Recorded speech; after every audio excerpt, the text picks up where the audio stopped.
Christopher, it's great to have you Thanks for joining us having me. here at the Warsaw Security Forum at the 10th anniversary.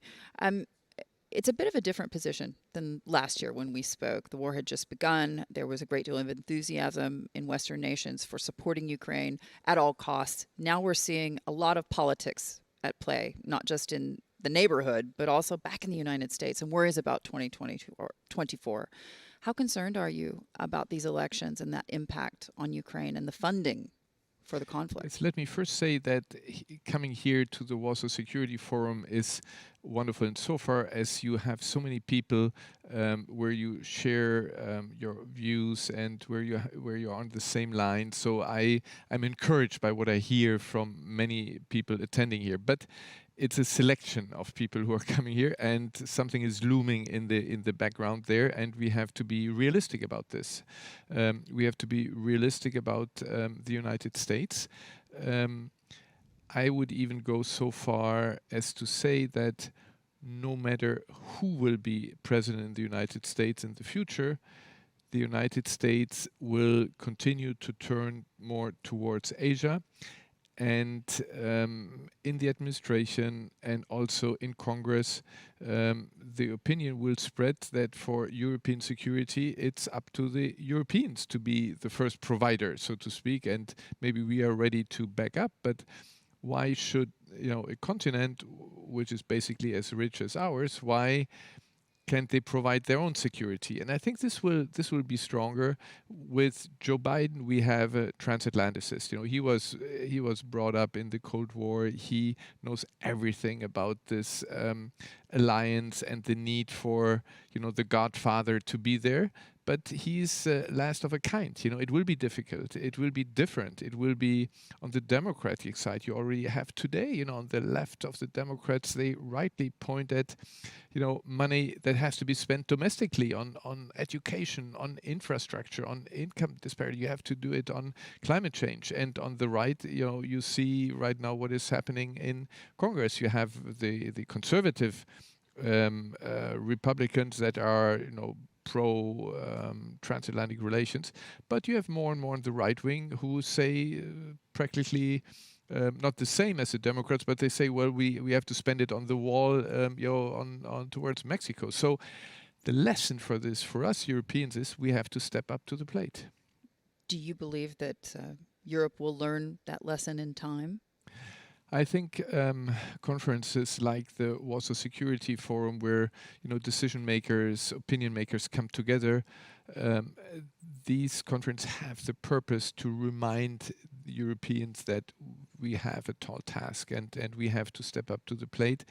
Are we optimistic? When you talk to countries like the Baltic countries or Poland, they know they have to do more, they increase it. We hear it from British friends, we hear it from our Dutch friends here, but there are countries that are a bit hesitant, including my own country. While, of course, in Germany, after Russia's invasion, there was a very strong speech, and the chancellor provided leadership saying we'll now spend 2% every year, and we'll have an extra.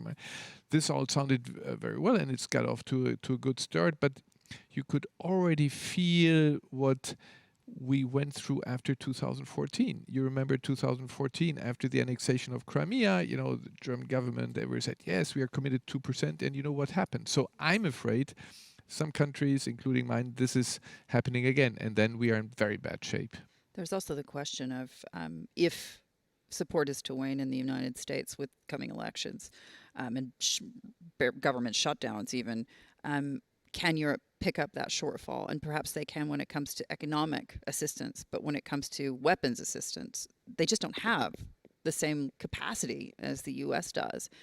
In your mind, is it going to be a two-pronged approach, which is not only the fiscal assistance to Ukraine, but it's also about building up, as you say, the defense, not just of Europe, but sort of how you can project that defense more further abroad? No, you're absolutely right. We have to calculate that the US support will not be as strong as it is right now. I don't see it black and white.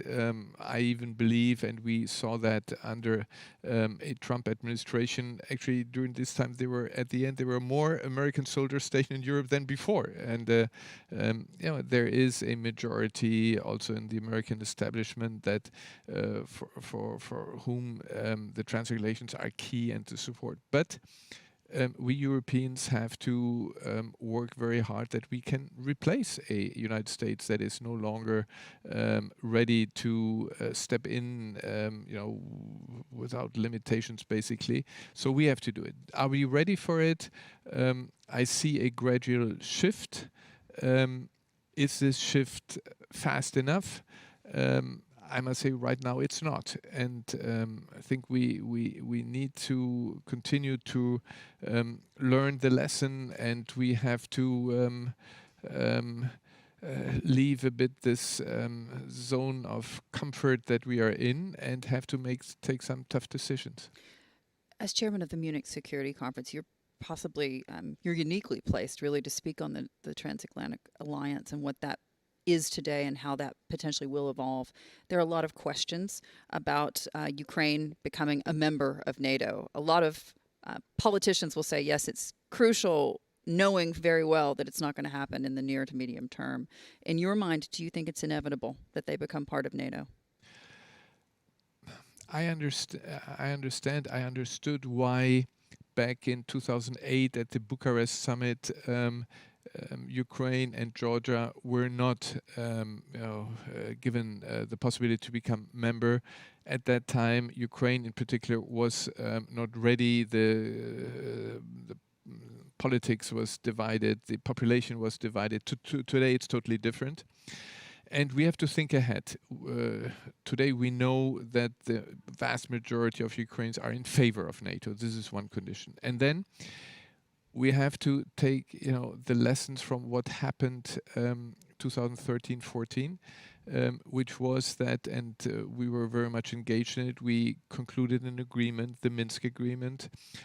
By the way, we also concluded in 1994 the so-called Budapest Memorandum, where Ukraine was promised by Russia that its territorial integrity, sovereignty will guaranteed in exchange for Ukraine giving out nuclear weapons, which they naively did. We had the Minsk Agreement, where it was clearly passed to a diplomatic solution, and Vladimir Putin threw everything in the dustbin. So, what is the conclusion? I hope that at some stage we will have peace, we'll have an agreement, but you cannot rely on Putin that he actually implements, fulfills where he put his signature on. It's not worth the paper written on. And therefore, to prevent that Putin invades Ukraine again, you have to give security guarantees to Ukraine. Now, Ukraine has bad experience with security guarantees because these were kind of given in the Budapest Memorandum and nothing happened. Yes. So my personal conclusion is NATO membership is the only solution, because this means that if Putin invades again, he faces NATO, and NATO is the most successful defense organization in Europe, in the history of Europe, because it was never attacked, because we had a credible defense. Of course, for NATO to remain credible, we need the US commitment, and then we are entering again the discussion that we had at the very beginning. But it's the best we can do, and if the US is then ready, whatever government, whatever administration, ready to sign a treaty on NATO admission, then we have to go for it. So if at any point the US is ready to make that move, it's time. Yes, I think that the Americans are key for it.